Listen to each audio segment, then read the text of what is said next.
and everything? Yeah, you look good, sound good. Welcome in, everybody. We got Bet the Over podcast, episode 33. We're going to go to Welcome Countdown, back. and then we'll talk about why Kev is alone over there.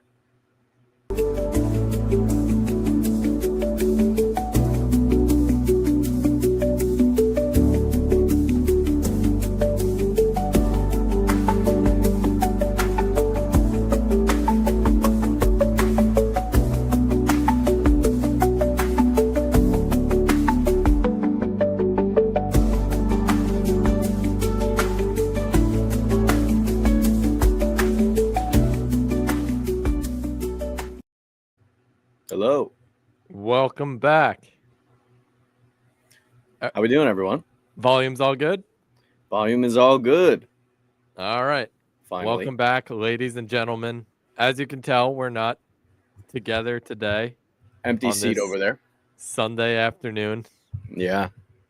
It's unfortunate. It's unfortunate. We may or may not have tried to do this earlier. And it may or may not have resulted in us scrapping all the footage and deleting everything. But guess what? We're still back. We're still back. We are indeed. How we doing, Kev? Pretty good. We had a pretty crazy week. Obviously, we got some big news.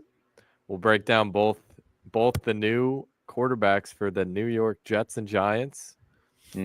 We'll give, I guess, news updates on any other free agents that are potentially out there that either team might be interested in. And I guess we'll give our breakdown of what we think of the new signing quarterbacks we got in New York.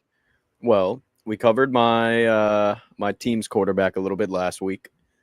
So I will pivot this over to you and ask what you think of the Jameis Winston signing. I know you're definitely excited about that. Jabu. He's one hype guy. Crab legs. He's one hype guy.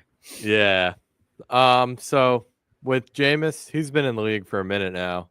I think like almost 10 years at this point. I think you got to fact check me on that, but we know what we're getting with him. He's going to be fun to watch. That's for sure. Similar to Fields with the Jets. Winston's more the last, like, I'd say gunslinger in the league where it doesn't matter what happened on the previous drive. He could have thrown 3 interceptions on his past 3 attempts. He will go out there on the 4th drive and he will absolutely rip it down the field. Yeah, he's been in the league for 9 years. He was drafted in 2015.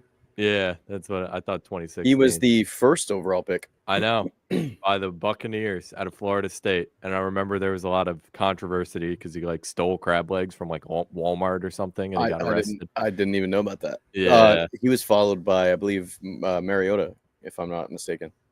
Followed by Mariota was second. Yeah, I believe so. Oh, okay. Yeah, Mariota won the Heisman that year. But yeah, you know what you're gonna get in him. He's gonna be fun to watch. He's going to launch it down the field, bro. Like, Darius Slayton's going to have, like, 1,000 yards. Malik's going to have, like, 1,500 yards. He's going to have, like, 1,300 receptions. He's so funny, too, bro. He's going to throw, like, 15 picks. Like, guaranteed, bro. It's inevitable. But overall, I think I'm happy with the signing. They needed a quarterback. As I mentioned on previous episode, their quarterback right now, or the quarterback before the signing, was Tommy Cutlets. That was it. That's all they had. Yeah. And it gives them a bit more flexibility in the draft because now they're not necessarily forced to take one of these rookie quarterbacks if it's Ward or Shador. Yeah. They can, I guess, wait another year if need be. They're probably still going to take a rookie quarterback. It's looking like Shador is probably going to be the pick, even though I don't necessarily agree with it. But yeah, I mean, I would still, I wouldn't say that the Jameis Winston signing changes, the projection for the Giants to grab a quarterback at 3 if one becomes available. Like, I mean, if Shador falls to 3, I still feel like that this doesn't really change, their decision as to whether or not they want to take a quarterback. I mean, ideally, waiting till next year is always better, but it's like you don't know if you're going to have the first overall pick next year, so. Yeah, that's maybe very trade the 3rd maybe for next year's pick. You could do that, something like that. I mean, that is an option. I know last week I said the Giants looked like they were going to trade up. Now it kind of has reversed, and it seems like the Giants are going to stay put and maybe see what happens in the draft. I mean, they might still try and trade up, but the Tennessee Titans, it seems like they're leaning towards taking Cam Ward number 1 overall. So yeah, that's what it looks like right now. There's still a lot of reports and stuff. I even saw a report like a couple hours ago, and it said that the Giants aren't even technically out on the Russell Wilson free agency. Oh, you know what? I didn't even think about that. Yeah. I totally didn't realize that he was still available. I didn't think about it. I think the thing is, doesn't really have a team right now. Steelers. So it seems I saw a post before that not Russell Wilson, Aaron Rodgers, and I guess is being stubborn about whether or not he wants to sign with the Steelers. But apparently they met for 6 hours, and the Steelers are pursuing him heavy.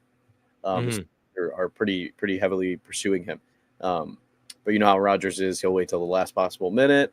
So I think maybe the Steelers' backup plan is to just keep Russell Wilson, sign him again. So I think we see a lot of interesting things to come, throughout the rest of this free agency period.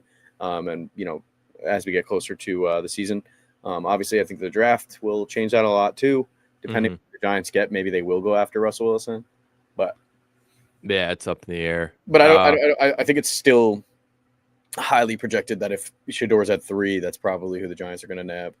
Probably. If I had to take a guess, that's probably what they're going to do. I kind of feel that Travis Hunter would be the best long-term option for them, kind of. Yeah.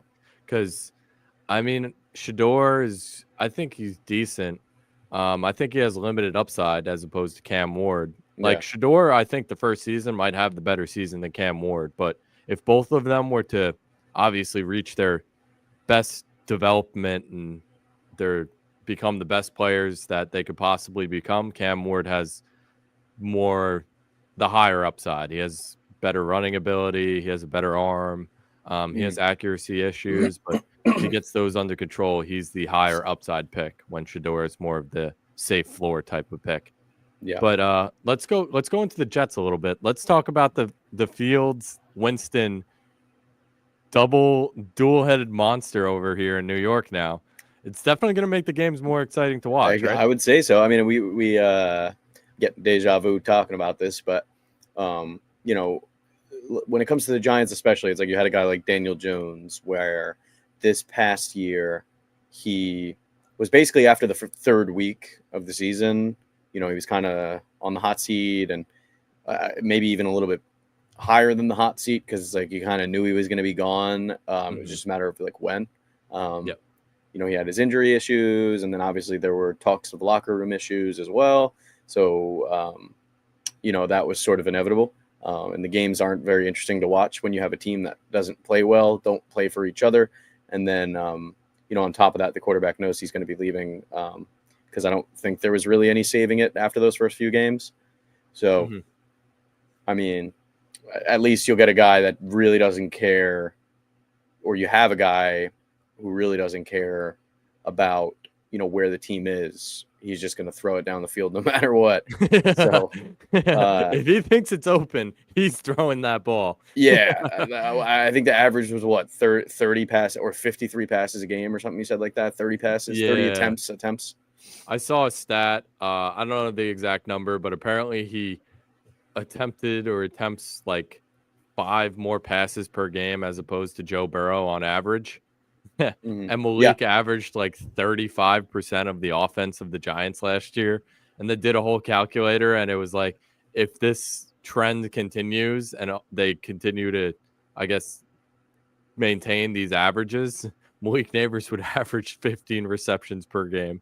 I mean, honestly, man, absolutely crazy. If you think about it, if they can get Malik is super athletic, he can get open, man. Like he can seriously get open. So he's a monster, bro. If they can get that connection between the two of them to click, you have the potential to win games with that combo. So, and then maybe you add a guy like Travis Hunter. I know Jameis is like a sling it, throw it down the field kind of guy. He just wants to get the ball to whoever, whether that be the other team or his current team. I think if you can get a guy like Malik Neighbors or duo like Malik Neighbors and Travis Hunter, that's going to be able to get open, and they're going to be able to make big plays even if Jameis bombs it down the field, but it's a little to the right and they got to fucking make a wide receiver move to catch the ball. I think if you can get that to work, you maybe see a couple more W's. It can be similar to like the Kirk Cousins type situation where I felt like in Cousins' later Minnesota career, like he would just snap the ball and he'd be like, "Where's Justin Jefferson?" Hold on. Oh, Steve's gone. But when Kirk would snap the ball, it'd literally be like, "Look up, where's Justin Jefferson?" And I felt like he would just force feed him. And Malik's, after his first season, he looks like the real deal. So it seems like Jameis Winston could honestly go down that path as well. Snap the ball, look up, immediately look at Malik, because I'd say as long as he's not double covered or triple covered, if he gets a one-on-one, he will get open. He's that good of a player. He's a great talent. Honestly, they hit a home run with that one. I mean, even if you want to say as a coach, Jameis, you got to, you guys can make these big plays, but when it's not there, you got to tone it down a little bit. You know what I mean? Also, we've never seen Jameis Winston start a season, or at least not in recent years. We haven't seen him start a season. So, he's kind of. You think about it. He's usually coming in as a backup midway through the season, and usually the team that he's on is in pretty bad shape already. So, maybe you see him a little extra cautious, towards the beginning of the season, and he can make those big plays, but he's not just throwing it down there. As much as as fun as it would be to see, maybe he's a little safer with it, but he can make those big plays when he needs to. So there's that as well. Yeah, that would be best case, because if Jameis Winston limited his turnovers throughout his career, he would be considered a great quarterback. I know that's easier said than done, but if he just limited his turnovers, he probably averages like at least 2 picks a game. I would say crazy. Every time I've watched a Jameis Winston game, it's been like 3. So for the ones that I haven't watched, I'd say maybe like probably averages about 2. Yeah, about 2 a game. We can't do probably stats, but I would say it's about 2.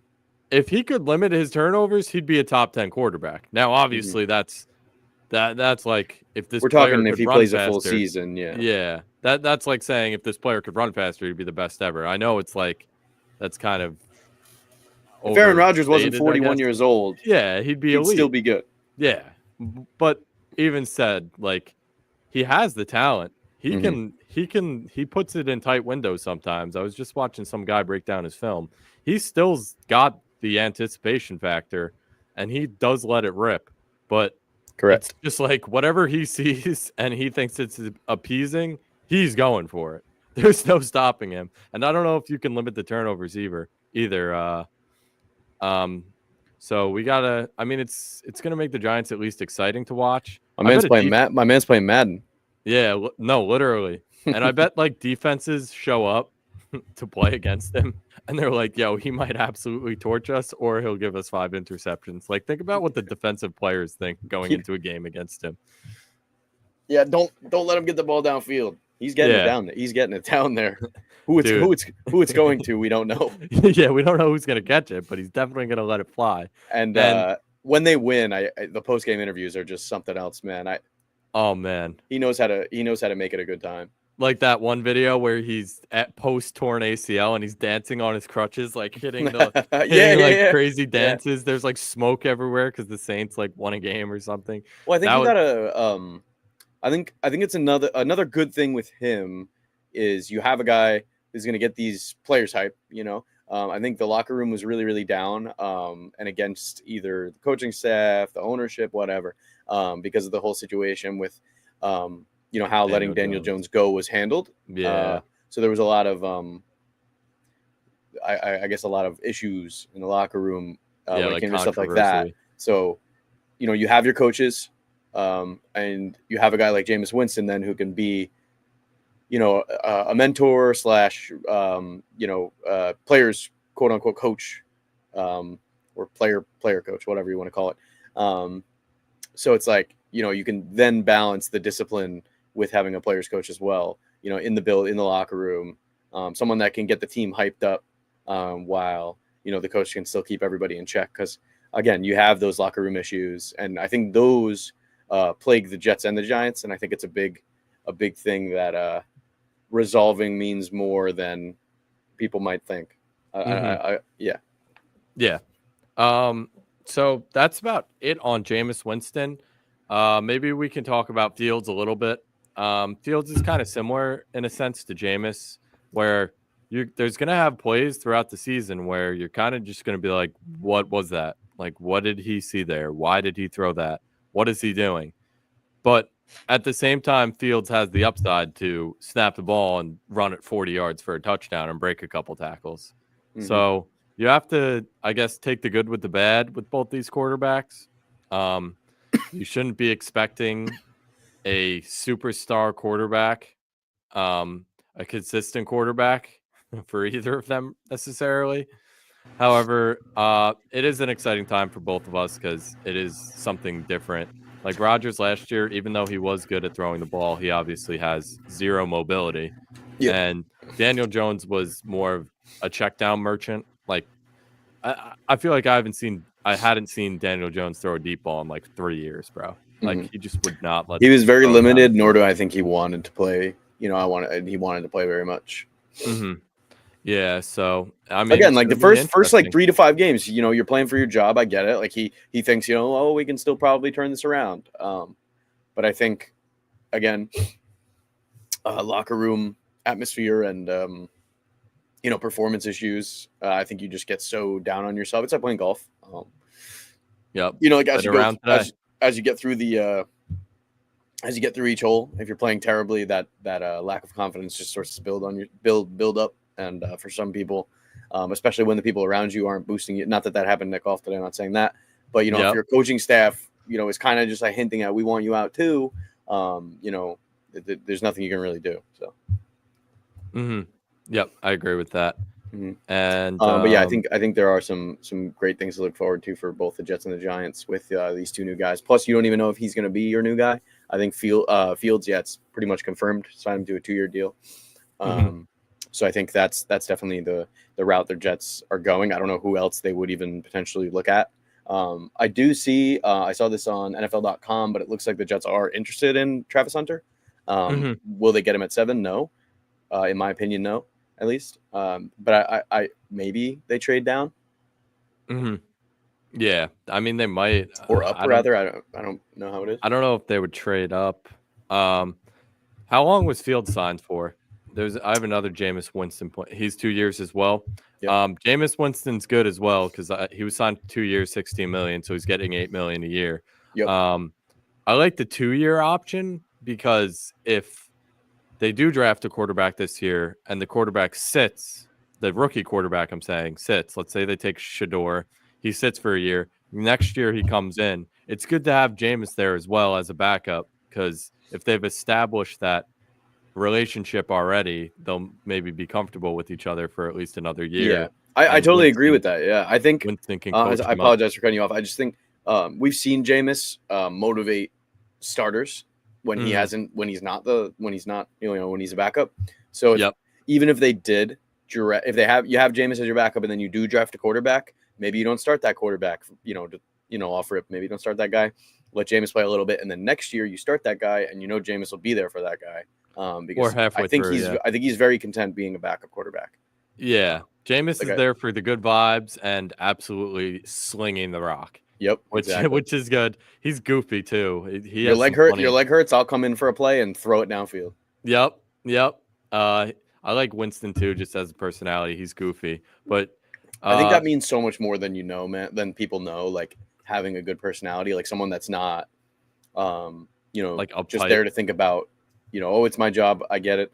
It is obviously their job, and they want to win. So like nobody's happy when a team's losing. But to have someone in there that doesn't care whether they win or lose, and I shouldn't say doesn't care, but is still able to just like find positivity when teams are losing, can maybe give players and teams that boost that they need to kind of overcome. Like, I guess, I don't know, road bumps or loss streaks and stuff.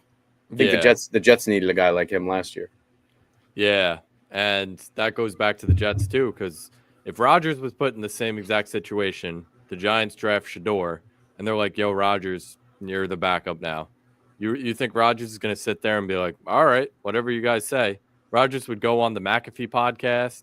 He would start complaining and whining. He would probably ask to be traded again. I don't even know if he can do that, but he would probably ask that. He would ask to be traded. He'd talk smack about the coaches, the GM. He talked smack about his teammates. Like, it would be a whole big deal. It's dangerous, man. It's really dangerous to have him in a locker room, man. Yep. And as a Jets fan, I've learned that. Yeah. And the problem is he doesn't outright call people out, but he dances around it. He's like almost gets people to ask him about it so he can bring it up, act like the good guy, but he's calling them out at the same time. So that way the media, butts heads and they can't decide whether or not, Rodgers is calling the shots or what. So yeah. He's a very passive aggressive player, and he is bad for the locker room. He's like, his talent is the reason any team brings him in. However, the locker room presence is definitely not something you want with him. Yeah. It's always a big deal. Look at the free agency right now. He's waiting till the last minute to make a decision. The Steelers want him, man. Like, they think they can win a Super Bowl with him this year. Mm-hmm. Yeah. That's why they want him. But they think they're there. Yeah, that's my take on that. Very well. Rodgers, I mean, good player, bad locker room guy. Yeah. Do we have anything else? I was kind of going to look up the potential couple more free agents that are out there, like big name free agents. I know we have some stuff up in the Google Doc, but that's more of like what we just went over in a sense. Let me see. Last reports about the Rodgers situation. I see the Steelers are aggressively pursuing Aaron Rodgers. Yep. I just saw that. Yeah, and they had the meeting for 6 hours. And then he probably said, yeah, I'll let you know after all that. And then this other post, according to, I follow JPA on Instagram. So these are the remaining high-end free agents we have on the market still. We got Rodgers, obviously. We got Stephon Diggs, is coming off an ACL tear, but he was still good last year. We got Keenan Allen. What, are you listening to a video? Sorry. We got Keenan Allen, CJ Mosley, who's getting older, but Mosley was good last year, right? He had a couple injuries, a neck injury, and he's also pretty old. So, he was more of like a really good leader. Mm-hmm. Okay, so we got CJ Mosley, Nick Chubb. Nick Chubb was a beast 2 years ago, Nick bro. Chubb's a free agent? That ACL tear by Minkah Fitzpatrick, really. Wow. I don't know. It just seems like his career is going to go downhill after that. That was a brutal injury, though. Got J.K. Dobbins. Dobbins had a good year last year. He had a revitalized year over there in Cincinnati. We still got Amari Cooper, Tyler Lockett. Amari Cooper, he was mid when he went to the Bills. What happened to him? I don't know. He's just getting up there, Amari Cooper. He was so good on like the Cowboys, and then he was good on the Browns too. Tyler Lockett, someone you could be interested in, even though he is older. He was still good last year. He might have led Seattle, and actually, I think Jackson Smith and Jigba did, but he's still up there. Russell Wilson, obviously. We got Brendan Sheriff, the guard, Stephon Gilmore, Von Miller, Zadarius Smith, Matthew Judon, Elijah Moore, Justin Simmons, Khair White, Julian Blackmon. Moore, he ain't getting a job, man. Yeah. Will Hernandez, former Giants guard. Calais Campbell, bro, he's got to be like 40 years old, dude. He is so old. Oh, my God. Yeah. It's crazy to see some of these guys still lingering around. I know. A lot of the free agents still that are quote-unquote big names are like, they're older veterans that used, obviously, like 4 or 5 years ago, they were cream of the crop. They were top, like, studs in the league, but they're past their primes. They're a bit older, and I think teams are a little apprehensive to sign them because I saw for example somebody I saw for example Robbie Anderson was interested in a reunion with the Jets. Like, dude, we're not, Yeah. It's Chosen Anderson. Yeah, and then he had a couple other names too. So it was like, I just think it's funny because I saw fans commenting like, "Oh my god, like please bring him back." But you guys are just nostalgia heavy. We weren't good with him either. He had a couple big passes from Sam Darnold, a couple big catches from Sam Darnold. You know, Yeah. Who got paid or this just bring offseason. someone back because he was the only good receiver on a team that was terrible. Yeah, and he wasn't even that good. He'd get like 700 yards. Yeah, I mean that was the thing. Like he was the only guy making plays. That's why people want him back because he was the only guy scoring touchdowns. And they were like lucky touchdowns. We didn't win those games. Yeah, I mean when you're losing by like 20 and you launch a bomb and someone. That's what I mean. Yeah, exactly. It's like saying Alan Lazard is like some guy we want back. Yeah. But that's about it for this episode. You got any closing points, Steve? You want to? We do have a mock draft, but I don't know. We could do a mock draft next week. Yeah, we'll do the mock draft next week. Don't really have much more. Jameis Winston was the biggest signing of this week in free agency, honestly. Yeah, quick show for everybody. A Woods wants mocks. Oh, I'm not seeing the comments. Yeah, he just commented it. Oh, here we go. Next week is mock week. Everyone get ready. Mock week next week. What do you want to do? Full round, top 10 picks? We can do top 10. Top 10. We'll do some analysis on all of them. Obviously, we'll go through each team and kind of their needs coming in. Like, obviously, let's say we have the Jets. They need maybe another quarter. Nah, what do they need? A wide receiver probably too. Yeah. I mean, I don't mind the idea of another corner with DJ Reed gone. And I also don't mind the idea of a receiver. So you know who I'm thinking of. But we'll do a scenario like that where we kind of give the team's needs and everything. And then, yeah, that's about it. That's all they need a team. A teama? Well, before we go, how about this? A-Woods, who do you think goes first overall? I'd like to know that. He thinks Jackson Dart is going number 1 overall. Did he actually?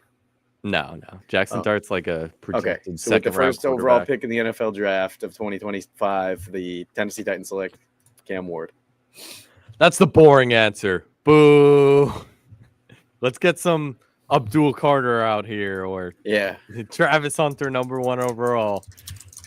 Let's get some Will Johnson, the corner out of Michigan. What about Kenneth Grant of the Michigan Wolverines? I see Steve Googling people. Abdul Carter is choice 2. All right. So, I don't want him to be choice 2 because then the Giants are going to take Shador. What about Antoine Powell Ryland Jr. of Virginia Tech? Well, is he a defensive tackle? He is a defensive end. Oh, defensive end. Yeah.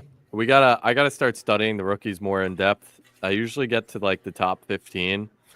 Because I'm usually watching for like the Giants scenario. Like a couple years ago when they won that playoff game against Minnesota, they had like the 23rd, or no, they had like the 20th pick.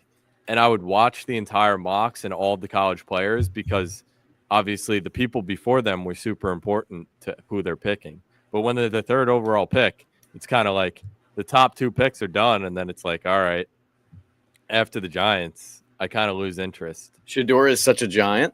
No, don't say it. We want Hunter. If it was the Jets, they would take Shador at 1. When I mean, again, I don't know college ball, but from what I've heard, Cam Ward is better, and I feel like the Jets would do that. He has more potential to be to be better.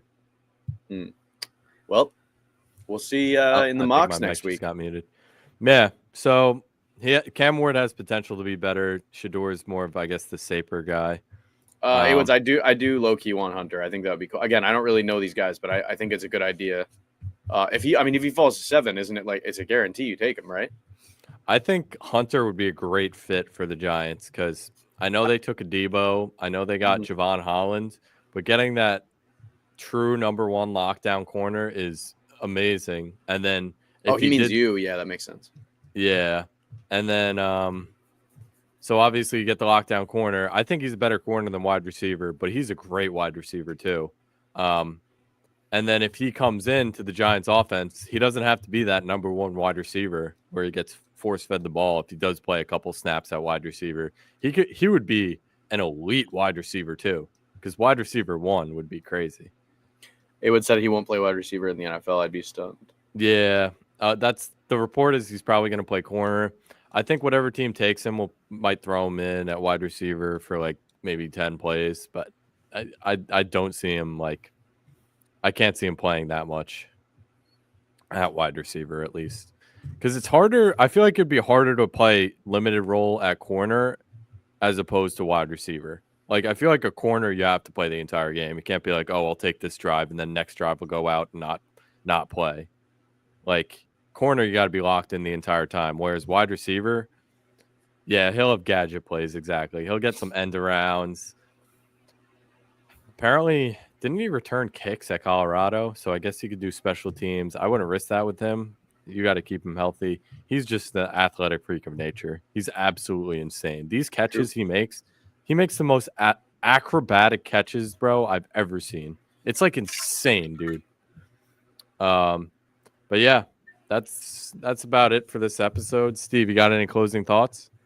Bet the slam Jameis Winston over passing yards, over passing touchdowns, and over interceptions, and Malik Neighbors receptions. Malik Neighbors over receptions. Slam the over. 100%. Slam the over. I'm gonna schedule a bet for next season. Yep, long-term bet. Thanks, everybody. Thanks for tuning in, everyone. Peace. All right.